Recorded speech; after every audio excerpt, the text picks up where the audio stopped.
Hey guys, it is Chris here. Today we're going to be playing some historic Brawl. This is part of Friday Night Magic Theories that is an ongoing trend here on MTGA.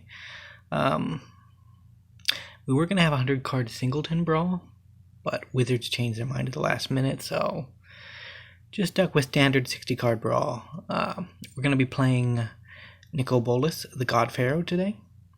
One of my favorite pet decks. Honestly, he's probably not the optimal build for an Bolas deck because he's like 7 mana, really expensive, and the 4 mana flyer Bolas can get the job done probably better, but I like having the big guy, the big planeswalker in the command zone. So our opponent will be Onyx Eek for this game. They will be playing Tatyova. We don't know much about their build, but we can assume that it's a landfall deck. Hopefully they'll have an interesting take on it. Green-blue means they can't be running too many odd things. They can run Escape Shift. Tatyova herself draws cards. Might even do the Oracle combo. Finish off the game, because I know those kind of decks can run through their card pool pretty quickly. This is our opening hand. It's a little slow for our taste, so we're going to mulligan it. And we pretty much mulligan into the same thing. So not going to risk another mulligan. As always in Brawl, the first mulligan is free, so you have a little bit of flexibility in your choices. Put down our Blood Crypt. This deck is one of the 2 decks I wanted to show off for this little event that's going on.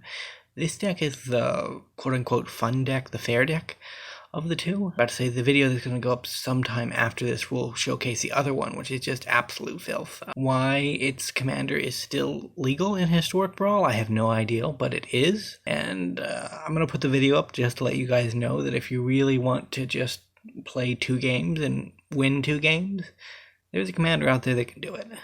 But old God Pharaoh, he's not the one. Have a Crocs in the bin, their turn. It looks like they're kind of stuck on lands, because that should have been their turn 3, or maybe I'm a little bit ahead, but we get down our Search for Escanta. It is a really fun card. Missed the days of Exelon Standard where that was still around, but us control players probably abused it a little bit too much. There's our 4th land. That'll let us get down a Firemind's Vessel pretty quickly here. Firemind's Vessel is a really good mana rock because it gives you, especially in these 3-color decks, because it gives you 2 mana of separate colors, so that way you can always get out a blue or a red mana depending on what you're lacking at the moment. And this deck is pretty greedy on mana cost. It's basically just a pile of Grixis good stuff with some card thrown in for Bolas. Bolas for those reasons, like Patient Rebuilding and a few other cards. They get down a Swordtooth. We're going to keep the land because we need 7 mana to actually play our commander. Although this game has gone very well for the deck because our opponent is lagging behind us and we're going to get to the 7 mana before they really have anything on the board, because we can put down our Ashiok and just clear out the Swordtooth. It couldn't attack us anyways because they don't meet its restriction, but it's good to just get it off the board. And that'll start eating away at their hand. One of the viable strategies with the God Pharaoh is to ignore the +2 and just go for the +1 and just get rid of your opponent's hand before they can actually play anything.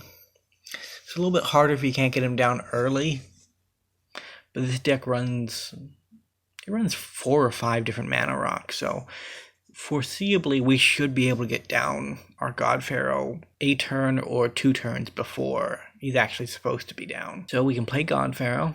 We can use Ashiok to make a blocker. Both good things for us. That'll let us play more Magic while our opponent is still trying to recover from their slow start.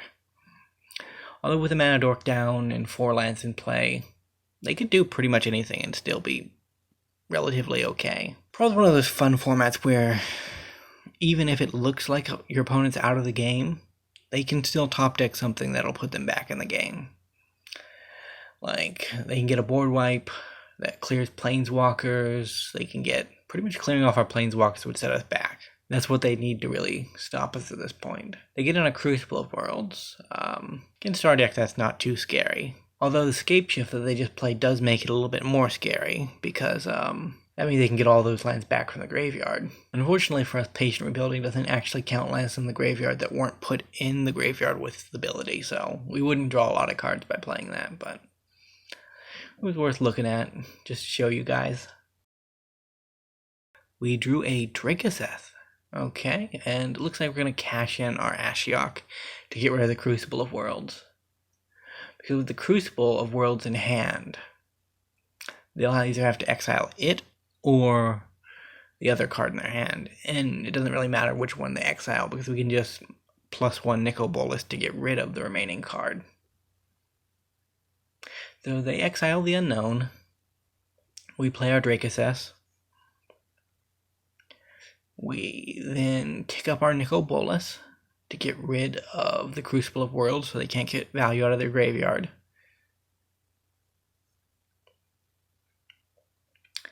And at this point in the game, we have a very good board position. We can even afford to attack in here with our token off Ashiok.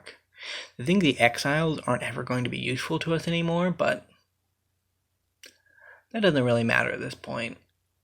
We are looking pretty good, actually. They play their Tatyova, pass to us. Oh, Sword Shred's Contra triggers on the upkeep. Brings back good memories. We finally +2 Bolas. Get a look at what they have in their deck. At this point, there's no reason not to. Dracotheth on board is basically a Wrath every turn, so there's no real way that they can recover from this at this point in the game. Their commander's not going to stick because it only had 3 toughness. Krug is not going to stick because it has 4 toughness, so I think we have this one in the bag. Pretty much got everything down on lockdown. This is the weakest of the decks I'm going to show off, but it's still a fun one. Going to get down our Gruda. Mill some cards, see what we hit. The only thing we mills our Bolas, the Ravager, but it's a good card. 4/4 flyer, not going to complain. Gonna attack in with our 7/7. We can actually attack in with our 7/7 and our 2/3 because Dracotheth is gonna mow down the board before blockers can be declared. I feel a little bit bad for our opponent because they got stuck on lands, but at the same time, it does give me the opportunity to show off the deck, and I am grateful for that. Anyways, guys, that was the game. Thanks for watching. Remember to leave a like and subscribe. Bye for now.